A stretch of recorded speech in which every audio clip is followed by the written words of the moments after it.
Harp on Sports, The Bar, podcast, media, audio, and radio network. What do we have in store for you on this edition of the program? The Jaguar Road Warriors, as the possibility starts to creep in here in the next 24 months that the Jaguars may play 2 years on the road. Why, I'd pump the brakes on that. Maybe a year. When you look at the just sheer discipline and layout of this, on the road for 2 years doesn't make sense. I think there is something else afoot here. So we're going to dive into that and also look at the Jaguar schedule, and it is pretty sweet. If you're a Jaguar fan, you should win 12. You should expect 12-13 wins. You should expect this team to go 12-5, 13-4. We're going to tell you why. Also, an NBA Finals, or a fitting finale, Lakers Celtics. Could be staring at a Lakers Celtics NBA Finals for the first time in 14 years? Pretty sweet, huh? We have to go back, we had back-to-back, right? We had back-to-back Lakers Celtics finales in the aughts. Was it 07, 08 that we got those? And then we have to go back to the 80s, almost 19, 20 years before then, before we could run into that set again. So actually it's 22 years, right? It was 85, 86, the last one we got. So I look at it like this, that's the dream scenario. It's also the dream scenario for LeBron James. And also, Ja Morant in trouble again. Should he be? Why, there is a hypocritical double standard to the nth degree when it comes to Ja Morant. Again, Harp on Sports, The Bar, podcast, media, audio, radio network. Follow, share, like, subscribe at Harp on Sports, Twitter, at Harp on Sports, Instagram, Auditory Route, Buzzsprout, Apple Podcast, and Spotify. Also, Harp on Sports Facebook page, Harp on Sports, The Bar YouTube channel, and of course, harponsports.com. Start off with this first, the Jaguars. And the debate begins, or the discussion begins. Where should they play under stadium renovations? First of all, these suckers haven't even been passed yet. We don't even know what the proposal is going to look like. When it's all said and done, for the Jaguars to keep up with the Joneses, look at what Lucas Oil, just look at their division, what Lucas Oil Stadium is, what Lucas Oil Field is. Look at what the Titans are building in Nashville. That $2 billion state-of-the-art facility that they're going to get. Reliant in Houston, they've been through some upgrades the last few years. Still a solid, strong stadium. Then you look at the rest of the AFC, and the thing is, Cincinnati's 20-plus years old now. Kansas City's 50 years old. Seems 45, 50 years old now. You look at the upper echelon, Buffalo, that rich stadium. So, your upper elite teams, I know Buffalo's about ready to build a new one, don't have the cool state-of-the-art. They just don't. Not the most up-to-date. Jacksonville with the Jaguars could be there depending on what they're doing. Now, don't look. This whole thing that they may not play at home for 2 years, fall for it if you want to. I'm not going to. They're not going to not play at home for 2 years. Come on. And I know the Bears had to do that when they moved to Champaign, but that was over 20 years ago. Over 20 years ago. The Dolphins, when the Dolphins renovated their stadium, let's face it, they gutted the entire bottom bowl. They did that for 1 year, then put the standards and studs in place the next year, the foundation, came and played a year, then came back and put the roof on the following offseason. If you get cracking on this thing in January, by September, especially if you do something, if you're the Jags, where you play your preseason games in Gainesville, maybe a preseason game in Tallahassee, or a preseason game in Orlando, in Gainesville, and then another one on the road, and you start the first 3 weeks on the road and go road game, London, road game, then you're looking at October. You could give yourself almost 9 full months to get the entire bottom bowl done. Same thing that Miami did. But there's something afoot here. I think they want a new stadium. And if you're the city of Jacksonville, we may have to go for 2 years. Oh, we don't want that. What do we do? Let's just build a new one. Yeah, okay. I think that's the fear. I think that's the play here. I've seen some things, including Pro Football Talk. It's just ridiculous. I'll give the people of Jacksonville and give them credit to this point that Pro Football Talk has had this fascination with the Jaguars moving to London. That's not going to happen. It's not. We've been saying that for a decade now. What may happen is Shad Khan sells the Jaguars and starts an expansion team in London. That may happen. But the Jaguars themselves aren't going to move, especially if you are away for 2 years as they do $1.5 billion renovation. Then what does that do? Well, what, they're going to move then? No. So I have a solution. If they build a new stadium, or you're going to build a new stadium, oh, come on. You've got the entire parking lot where you can build it. The entire parking lot out in front where Lot J was going to be. You have to tear out the Veterans Memorial. You'd butt the stadium maybe right up against the football or the baseball complex, but you have the fairgrounds that you're tearing out. You've got whole swaths of sections in which you can do things down there. So there's plenty of room to build a new one if they want to. If they want to keep that footprint and gut the bottom bowl, look, let's say you're gone for a year. You start in January, then that gives you 12 full months. It gets you to the next January, you miss a season. Then you have 9 more months. You have 21 months essentially to get that sucker done. In 21 months, you could basically rebuild the whole thing with the exception for a roof. And then you come back, you play a year, then you put the roof on the next offseason.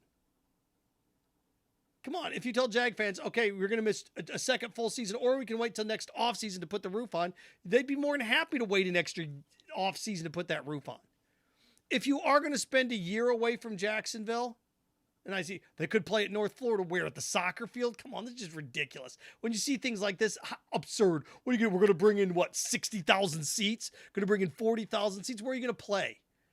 The way to make this work, you have to ask yourself, as a Jaguars franchise, one of two things. Do you want to be loyal to your Jacksonville fan base, or do you want to try to become the team of Northern Florida?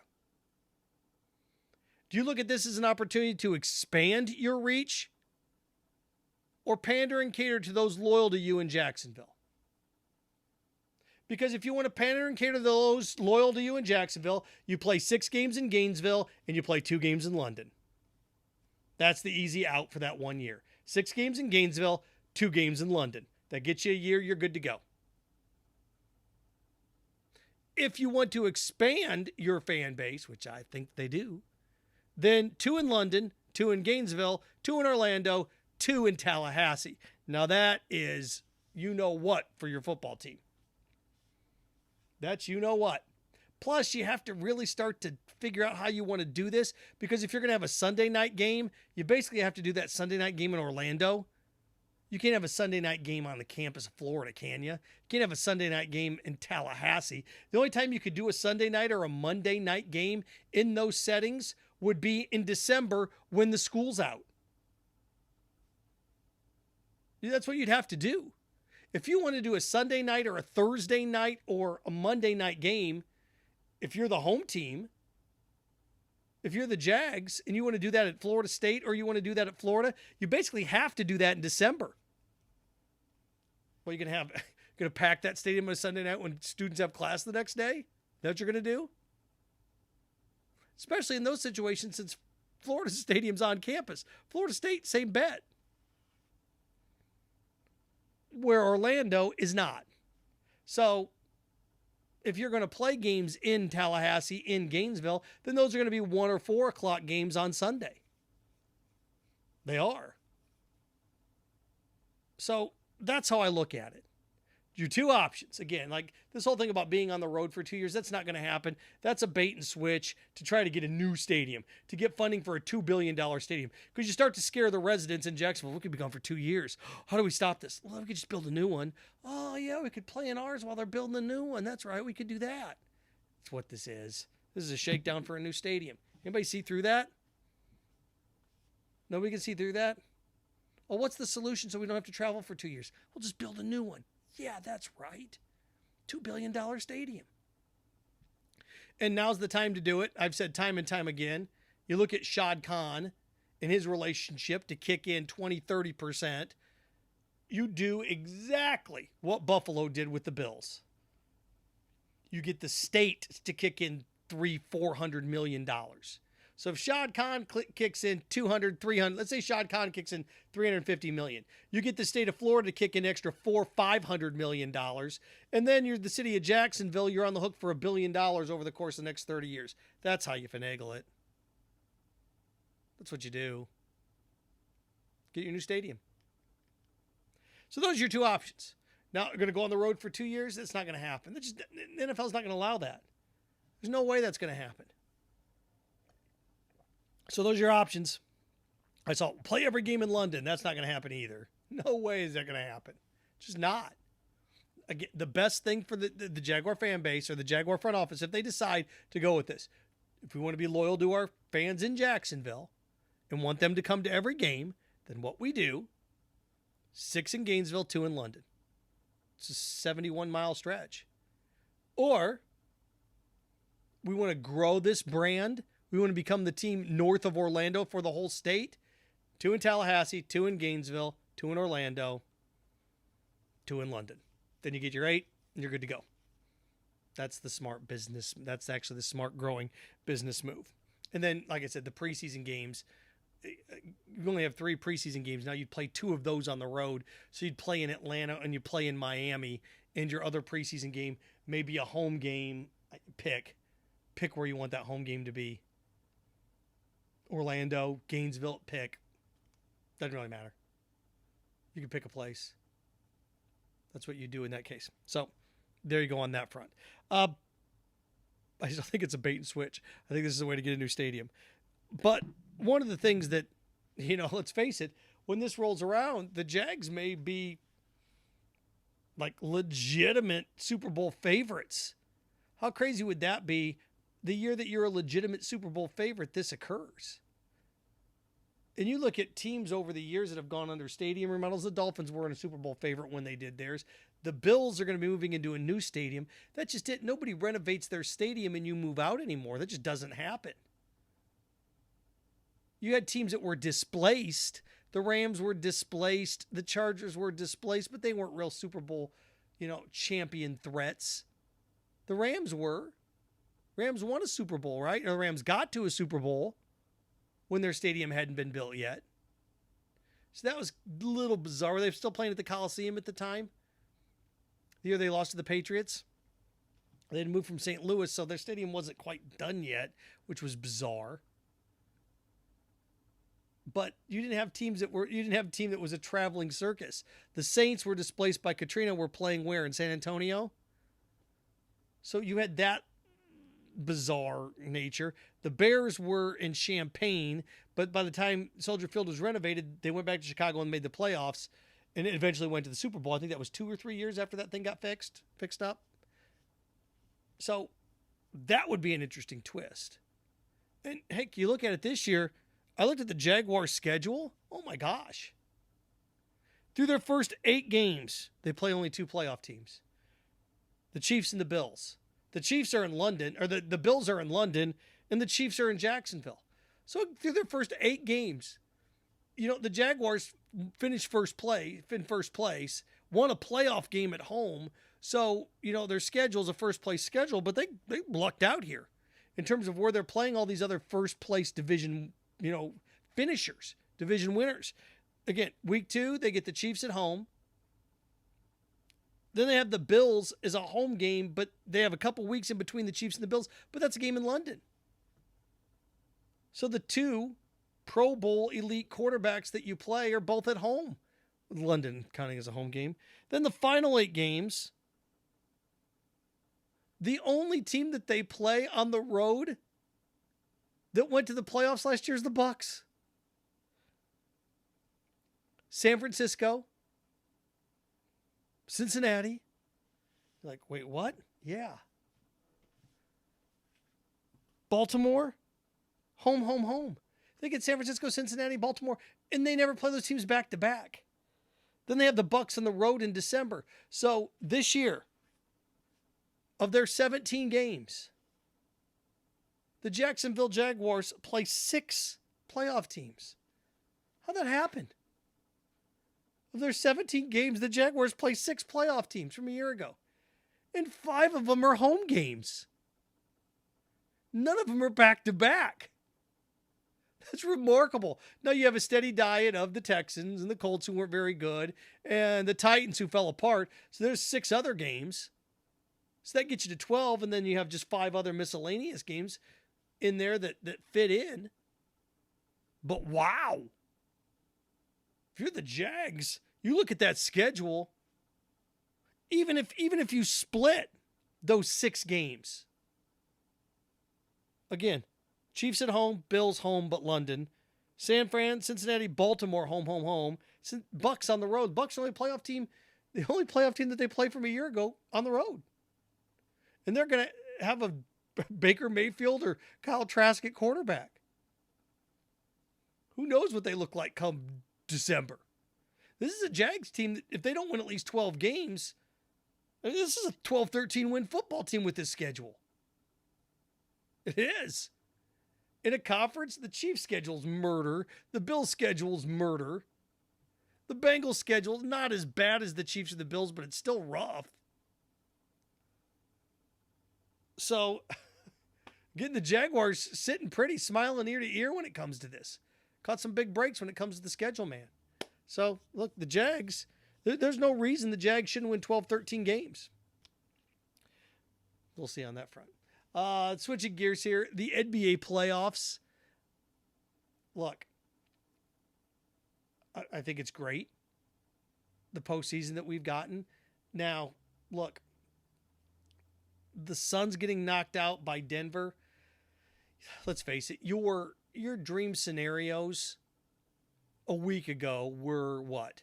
They were the Lakers and the Suns, because you'd have had Durant, Chris Paul, Booker, LeBron, KD, that front.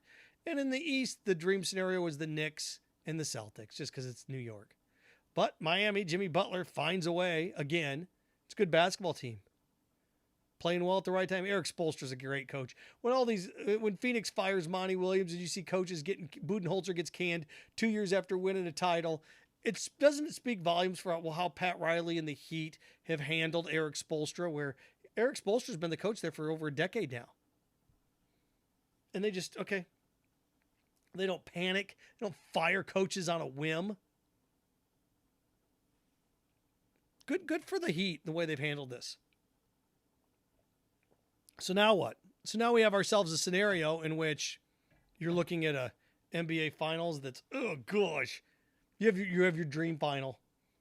LeBron and the Lakers in the Garden. You do. LeBron and the Lakers against Tatum and the Celtics. That's your dream NBA Finals. It is. They'll do monster numbers. And look, let's face it. LeBron has some feathers in his cap. There would be no championship bigger, would there, than beating the Celtics in Boston for him as a member of the Lakers? And that's how you become Laker royalty. You beat Celtics. That's how you do it. So as I was sitting here looking at this and looking at these scenarios, and then all of a sudden you have the other end, it's like, oh boy, you get a Nuggets Heat finals. You talk about a letdown. Lakers Heat, yeah. Celtics Nuggets, because it's Boston. But the Lakers are the key to making this thing interesting. They just are. And what's it mean for LeBron? It means everything for LeBron. He's 38. He's not going to get too many more cracks at this. In fact, if he wants to catch Jordan, he almost has to win it this year. We act like catching Jordan's the big thing. It's also catching Jabbar. Jabbar has 6 titles too. Jabbar has 6 titles and was the all-time NBA scoring leader. It's amazing how this just gets brushed over. Russell with 11, Jabbar and Jordan each with 6. Then you have that collection of guys that have 5, which are Magic, Tim Duncan, and Kobe Bryant. LeBron sits there with Steph and Shaq at 4, and then you have Bird and Dwayne Wade down there with 3. All-time championships. So a 5th for LeBron puts him just a scratch away from Michael Jordan. And the number's always been 6, right?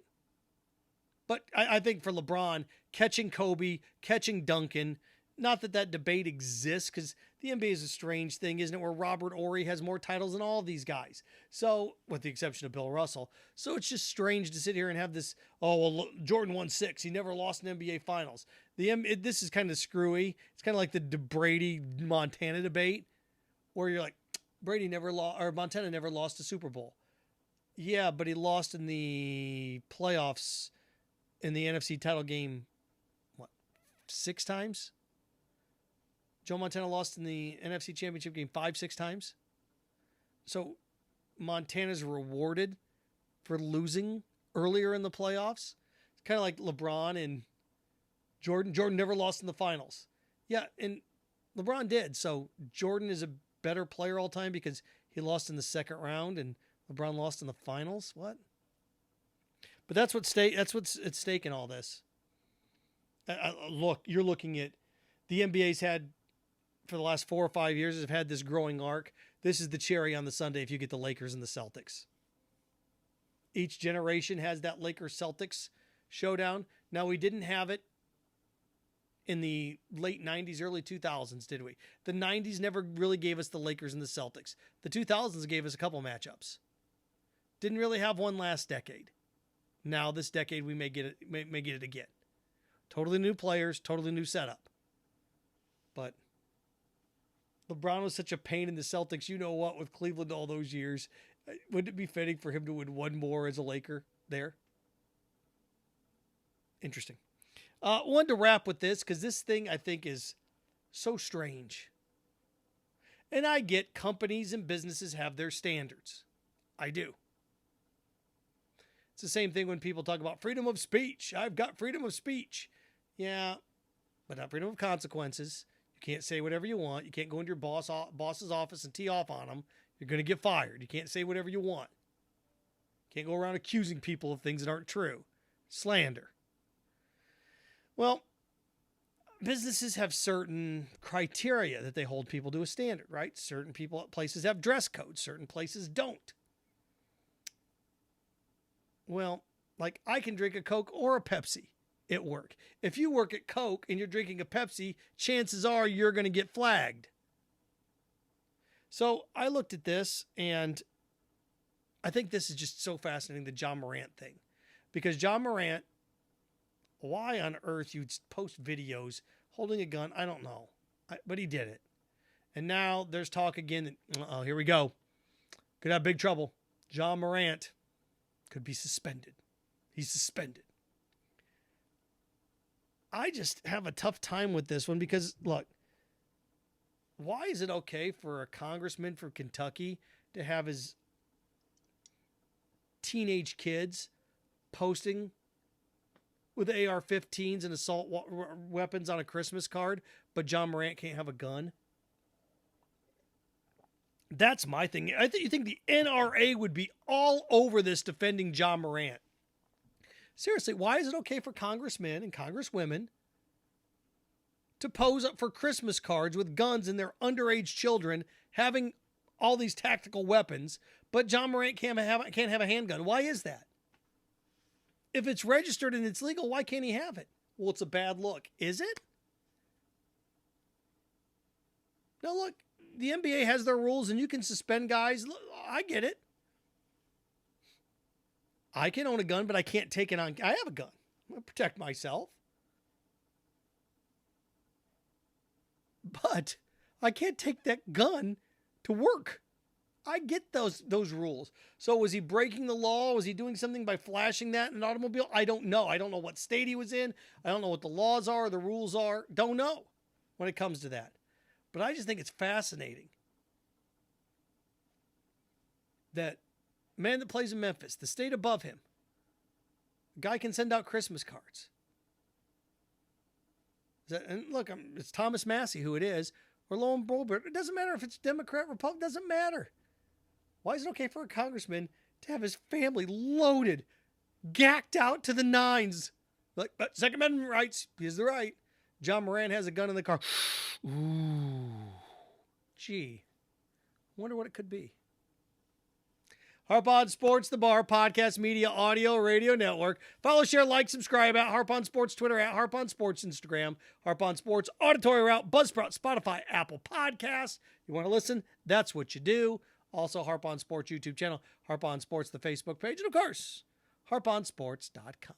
Remember, stay clean, stay focused, stay strong. Frankenstein. Have fun with your friends.